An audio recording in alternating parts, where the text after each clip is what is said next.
สิ่งหนึ่งเนาะที่เป็นสิ่งท้าทายในเบื้องของโครงการที่เราจะตั้งปฏิบัติที่เราเห็นแท้ๆนี่ก็เรื่องของความฮับฮู้นี่มันก็เป็นสิ่งหนึ่งที่ใหม่สำหรับข้าเจ้าแล้วก็ส่วนหลายคือพื้นที่ของเราจะเป็นส่วนเผ่าเนาะเรื่องของการฮับฮู้ภาษาสิมันก็จะเป็นอุปสรรคแต่ว่าเราก็จะผ่านอุปสรรคตัวนั้นก็คือเราจะมีเรื่องของทีมงานเนาะที่เป็นขั้นเมืองที่เพิ่นสามารถแล้วก็อธิบายแล้วก็แปลเป็นภาษาส่วนเผ่าให้แล้วก็อาสาสมัครเนาะที่เพิ่นและสิ่งหนึ่งที่ประสบผลสำเร็จในเรื่องของเครื่องมือเนาะโดยเฉพาะแม่นเครื่องมือเรื่องของเจสซี่เนาะซึ่งว่าตัวนี้มันเป็นเครื่องมือที่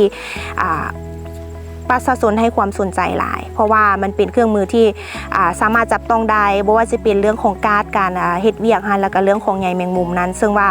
กิจกรรมตัวนี้มันเฮ็ดให้ประชาชนได้มีส่วนร่วมในการเฮ็ดกิจกรรมโดยการจับต้องเรื่องของเรื่องของใยแมงมุมและเฮ็ดให้เขาเจ้าได้เห็นภาพที่ชัดเจนเนาะตัวนี้ก็เฮ็ดให้เขาเจ้าได้เห็นละก็รับรู้ได้โดยตรงเลยแต่ส่วนเรื่องของโปสเตอร์เนาะมันก็ค่อนข้างที่จะยากในการที่จะให้เขาเจ้ารับรู้แล้วก็เข้าใจเพราะว่ามันเว้าด้วยเรื่องของเนื้อในกฎหมายเป็นส่วนหลายเนาะตัวนั้นแล้วก็การอธิบายการเผยแพร่ผ่านวิดีโอเนาะซึ่งว่าตัวนี้ก็เป็นสิ่งที่หนึ่งที่เฮ็ดให้ประชาชนเขาเจ้ามีความสนใจวิดีโอเนาะก็เป็นเครื่องมือหนึ่งที่เฮ็ดให้ประชาชนเนาะมีความเข้าใจแล้วก็รับรู้ได้ไวแล้วเขาเจ้าจื้อจำผ่านเรื่องของการแสดงละครหลายกว่าการที่เฮาไป